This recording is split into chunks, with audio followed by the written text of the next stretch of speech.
Chaque mardi, les coquettes dynamitent Télématin avec leur pastille humoristique qui mêle sketch et reprise de chansons engagées. Portrait de ces trois drôles de dames. Elles sont trois. Lola, la rousse joyeuse et voluptueuse, Marie, la brune piquante et malicieuse, Mélodie, la blonde faussement naïve.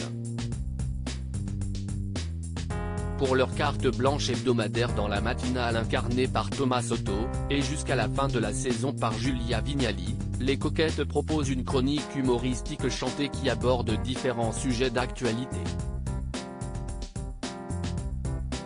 Ces dernières semaines, elles ont par exemple abordé le geste de la Zara à l'Eurovision, la journée mondiale sans tabac ou le réchauffement climatique.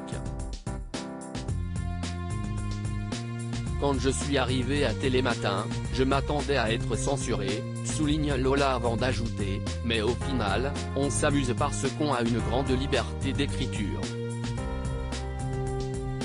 Lola et Marie, les coquettes, reviennent sur leur rencontre avant d'intégrer Télématin. Avant d'intégrer la matinale de France 2, le trio s'est fait un nom sur scène où, là aussi, il ne s'interdit aucun sujet.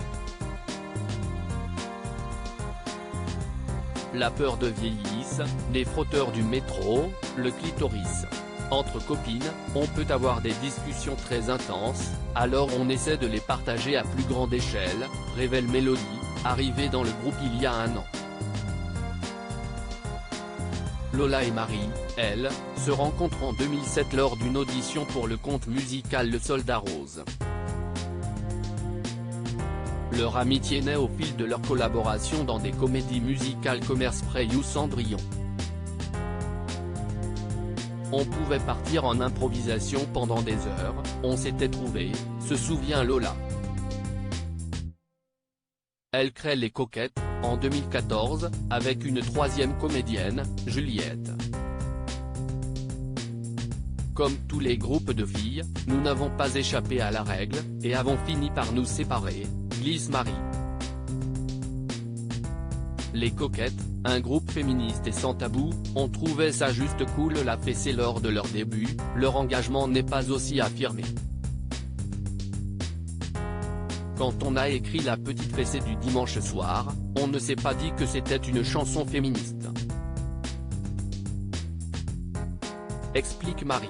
On trouvait ça juste cool, la fessée, renchérit Lola avec ironie.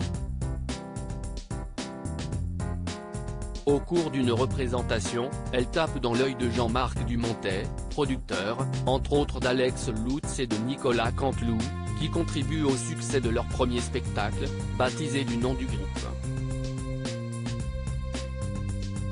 Le mouvement #Méto marque un tournant, on a grandi et notre conscience s'est éveillée, se souvient Marie.